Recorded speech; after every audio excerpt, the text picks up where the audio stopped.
What's up, guys? Welcome to the line change. The Abbotsford Canucks just did something that hasn't been done in franchise history, and they did it in the most dominating fashion possible.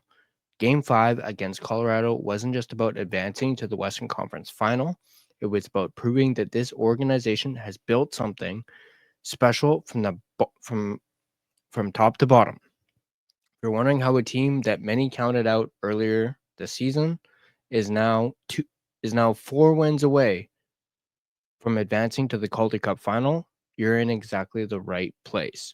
We're breaking down every goal, every save, and every momentum swing that led to this historic victory, plus why this win tells us everything about what the future holds for the Vancouver Canucks organization.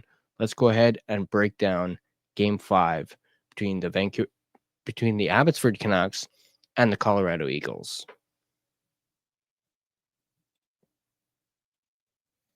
So, and here we go. It was do or die on a Memorial Day showdown for all the marbles in Loveland, Colorado. The prize, a trip to the Western Conference Finals to face, the Texas Stars. For the visiting Abbotsford Canucks, this was the biggest game in franchise history. They'd never reached the third round, let alone the conference finals, so a win would mark a historic milestone for the pride of Fraser Valley, and they couldn't have drawn up a better result. Despite an early surge from the Eagles and the Canucks, the Canucks struck back with 2 late first period goals, seizing momentum and never letting go. They followed with one of their finest periods of the postseason in the second, then sealed it with a commanding finish. Artur Silovs has a reputation for being a big game goalie, and his flawless 32 save performance earned him his 4th shutout of the postseason. Excuse me.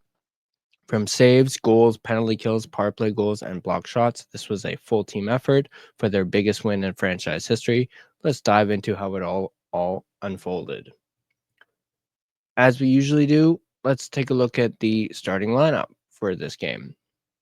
It was the season's most crucial game, and Manny Malhotra was taking no chances. With Christian Wolanin back in the lineup, the team's defense was forced to sit one of its defenders in Game 3. That led to rookie defender Kirill Kudryavtsev seeing the press box treatment for 2 consecutive games.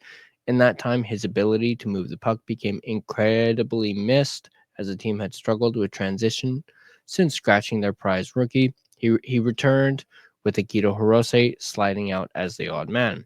Up front, Danila Klimovic was back to being a healthy scratch after drawing back in Game 3.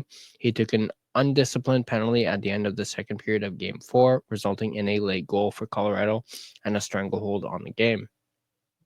Malhotra went with Ty Glover in his spot, who drew in for his first game of the Calder Cup playoffs. He's the type of player who doesn't take shifts off, and thanks to a thrilling combination of size and speed, he would hopefully provide the team with tons of energy in a pivotal game. They mixed things up in the forward groups, bringing back the line with dominant shifts against the Coachella Valley Firebirds, Sammy Blais, Jujhar Khaira, and Nate Smith. Of course, things remained solid between the pipes with Artur Silovs seeing his 12th start of the postseason. You had your first line, Baines, Mueller, and Carlson. And then you had Nielsen, Sasson, and Lakramaki. So Manny Malhotra opting to have Ty Mueller as the first line center, dropping Max Sasson down to the second line. Then, of course, you had the line that we just mentioned, Blais, Jujhar Khaira, and Nate Smith. And then you had Glover, Waters, and DiGiuseppe as your fourth line. For your defensive pairings, you had Breezewall and Merck Ward on your first pairing, Wolanin and Wu on your second pairing, and Kudryavtsev and Mancini as your third pairing. And of course, the Artie Party, Arturs, Silovs in net. Let's take a look at the first period. The Abbotsford Canucks have struggled to get their starts in order, giving up early chances and even goals, and Game 5 was no different. While it never led to a goal, the Eagles pounced immediately, forcing Artur Silovs into the game right off the hop. First up was Ty Fellhaber, who took the Matthew Phillips crossfeed to force Silovs to slide over for an incredible save off the stretch. Next was Chris Wagner, who was left wide open in the high slot following a defensive breakdown. Luckily, he missed the cage off a high-grade chance. Colorado has a ton of speed in their lineup, and they were showing that off in spades. Even though they dodged a few bullets early, it was a nervous start for the visiting Canucks. Things did calm down over the next few minutes, allowing the Canucks or Archer Seelovs to catch their breath, but that was short-lived as the Canucks later took the game's first penalty. Linus Karlsson was handed a boarding penalty following a nasty hit to an Eagles defender, which he made too far from the boards. But we've talked about it for weeks, folks. The team's penalty kill has been nearly flawless, allowing just one shorthanded goal all postseason long. As expected, the Canucks killed the penalty, but it wasn't without its chances. The Eagles spent nearly the entire 2-minute stretch pressed in their zone with extensive pressure, but Seelovs was up to the task. As for the visiting team, it took 12 minutes for the Canucks to see their best chance, courtesy of a Ty Mueller backhand. That shot sparked a few close calls in tight where Arshdeep Bains looked to bang home his first of the playoffs. At the other end, Seelovs continued to stand tall. This time he set aside another Failhaber shot, point blank, throwing up the blocker after a tremendous effort and pass from Matthew Phillips. And he wouldn't stop there. Jonathan Lekromacki took the Victor Mancini slot pass but had his shot attempts blocked. Off to the counterattack, the Eagles jumped up 3 strong for the odd man rush. Sticking with the shooter, Seelovs stood tall to keep with Ty Failhaber again. He would stop the Eagles forward 3 times in the opening period, all of which were dangerous shots. That string of saves would prove crucial as the Abbotsford Canucks woke up in the final minutes and delivered an incredible 1-minute stretch. The Eagles took a high sticking penalty around the 3-minute mark, sending them to their first power play of the night, and they made it count. Abbotsford would score to make it 1-0. Linus Karlsson from Arshdeep Bains and Phil Di Giuseppe. Arshdeep Bains entered the zone before finding Linus Karlsson in the high slot. Fending off 2 defenders, Karlsson managed to unleash a shot to the far side corner to open the scoring. And then Abbotsford, just a minute later, would score their second goal to make it 2-0. Phil Di Giuseppe from Jet Wu. Jet Wu made a nice move at the blue line before gaining the zone. He dropped the puck off to a trailing Phil Di Giuseppe, who went top shelf short side on Trent Miner for his first point of the entire series. Veterans come up when you need them, right? After being outplayed for much of the period, a 1-minute stretch changed everything, and suddenly all momentum was on the away team. But Seelovs wasn't done saving the day. With Phillips looking to push back, he weaved forward. He weaved toward the front of the net before sending a perfect pass to the slot. With a wide open net, Seelovs slid over to make another massive stop. Just seconds later, he came up big again, stopping the redirection from the slot. The Canucks showed us what a single minute can do in a hockey game after being outplayed for most of the period. The Abbotsford Canucks took a 2-0 lead into the dressing room, and the shots after the first period were 8-7 in favor of Colorado. Let's move on to the second period. The early chances were Colorado's in the first period, but in the second, it was the Canucks who grabbed the best chances, nearly tripling their lead out of the gate. Off a bit of a broken play, Linus Karlsson was able to chip the puck to a breaking Ty Mueller. He wasted no time grabbing his sandwich to chip the puck on Miner, who flashed the glove for his best save of the game so far. But the Canucks were buzzing in the initial minutes, controlling the pace to grab several official shots in the opening 5 minutes and plenty more shot attempts. First, Tristan Nielsen had an attempt. Next up was Ty Mueller, who took the stretch pass before dropping the shoulder and driving the net. He chipped the puck just wide. From there, the game truly broke out. Despite being put into a spin cycle, Seelovs made another big save in his crease. Turning up the other end were Bains and Karlsson, who played give and go before Bains sent the cross-ice pass to set up a wide-open net for Karlsson. He just missed the connection for a chance to triple their lead. But all of that momentum wasn't wasted, and the Canucks did manage to extend that lead just before the midway point of the period. Abbotsford would score to make it 3-0. Cole McWard from Arshdeep Bains and Ty Mueller. The Canucks worked the puck up ice, where Bains left the puck for Cole McWard in the neutral zone and fired up the ice. Suddenly, he found himself on an odd man rush with his defensive linemate, Guillaume Brisebois. Holding the puck himself, he snapped home his first of the playoffs, past the blocker side of Trent Miner. The Eagles' netminder had been terrific all series, and that's a goal he likely wants a redo. After arguably getting a little lucky to be up 2-0 after 20, it was all Abbotsford up to this point. She loves it. Excuse me. Held his end in the opening period while his team did their part from the 18-minute mark and on. But it wasn't just Sea Loves either. The Canucks were returning to their defensive game, dropping down for several blocked shots and broken up attempts. It was a whole team effort, and the Canucks took a decisive 3-0 lead into the third. That momentum was squashed at the final buzzer. Uncontested, Sammy Blais delivered a late, undisciplined hit that put an Eagle skater on the ice for several minutes after the final whistle. While the hit was off camera, the player required help from teammates and trainers after taking his time. Blais was handed a 5-minute major and a game misconduct again. With 15 more penalty minutes tacked on, Blais now has 57 minutes combined. All were taken across 3 games, to which he had been handed a game or 10-minute misconduct. Luckily for the Canucks, the Eagles took a 2-minute penalty themselves. Instead of killing off a full 5-minute stretch to start the third period, they would begin with a 4-on-4 and 3 minutes of PK. Final shots after 2 periods were 17-15 in favor of Colorado. Let's move on to the third period.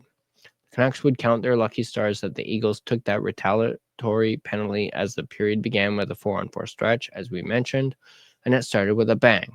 Looking dangerous again, Matthew Phillips tossed a low far side shot towards Seelovs, who kicked the puck out. The problem was that he kicked it right to an Eagles forward. Somehow the puck trickled past the netminder and out of harm's way. The Canucks collected in the corner and began up the ice, with Ty Mueller gaining entry. He dropped the puck to Linus Karlsson, and Abbotsford would score their 4th goal of the game. Linus Karlsson from Ty Mueller and Christian Wolanin. He had his initial shot blocked by an Eagles defender. However, like his first goal of the game, he didn't quit on the play, fighting for possession. He grabbed the puck and threw the second effort toward the net, fooling Miner and squeezing through the blocker's side. And just like that, before the home team could even enjoy their 3-minute penalty kill, the Canucks would add another to sit out with a commanding 4-0 lead. That 3-minute power play came and went, with the Canucks coming up huge again on the PK. More importantly, they inched closer to the game's final buzzer. From there, the game sang a different tune. After playing a run-and-gun game, the fast-paced Colorado team had no response. The Canucks battened down the hatches, dropped back, and let the clock run down. Looking to get something going, the Eagles pulled their goalie with 6 minutes to go in the game, but Seelovs continued to stay sharp, setting aside any pucks that came his way. With time winding down, Phil DiGiuseppe iced the game on the empty net, and Abbotsford would score to make it 5-0. Phil DiGiuseppe and unassisted. Pressing in the Canucks zone, the puck was sent to the point where it hopped over the stick of an Eagle stick. Kicking on the Jets was PDG, who raced up the ice to place the puck into the empty net for his 2nd goal and 3rd point of the game. That was all she wrote. Unlike the first pair of periods, the Colorado Eagles had little pushback, while the Abbotsford Canucks played a clinical last 40 minutes. Meanwhile, Artur Seelovs continued his series-clinching dominance with 32 saves for his 4th postseason shutout and 3rd in clinching scenarios. Despite a nervous start, it was all Canucks from the 18-minute mark on, and for the first time in franchise history, they're going to the conference final. Now let's take a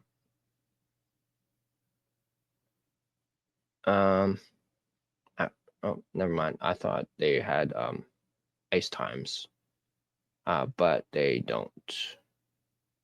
Oh wait, no, they don't. But final shots in the game were 32-24 in favor of Colorado. And yeah, so the Abbotsford Canucks advance to the Western Conference Final, as we mentioned. Next up is the Texas Stars. Game 1 starts on Thursday, May 28th at the Abbotsford Center. In this series, the Abbotsford Canucks will have home ice advantage.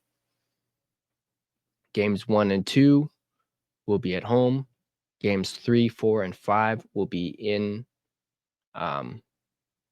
Texas, and then games 6 and 7, if necessary, or actually what I should say is games 1 and 2 in Abbotsford, games 3 and 4 in Texas.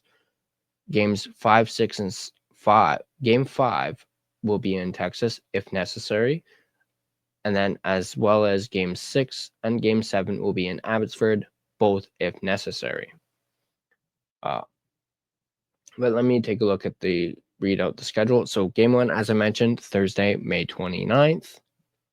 Or, wait. Yeah, Thursday, May 29th. Sorry. Did not mean to say May 28th. Thursday, May 29th is Game 1 at 7 p.m. at the Abbotsford Center. Game 2 will be Saturday, May 31st at 7 p.m. at the Abbotsford Center. And then Monday, June 2nd will be Game 3 in Texas. Wednesday, June 4th will be Game 4 in Texas. And then Friday, June 6th will be Game 5, if necessary, in Texas. Sunday, June 8th will be Game 6 in Abbotsford, again, if necessary. Then Game 7 will be Monday, June 9th at the Abbotsford Center, once again, if necessary.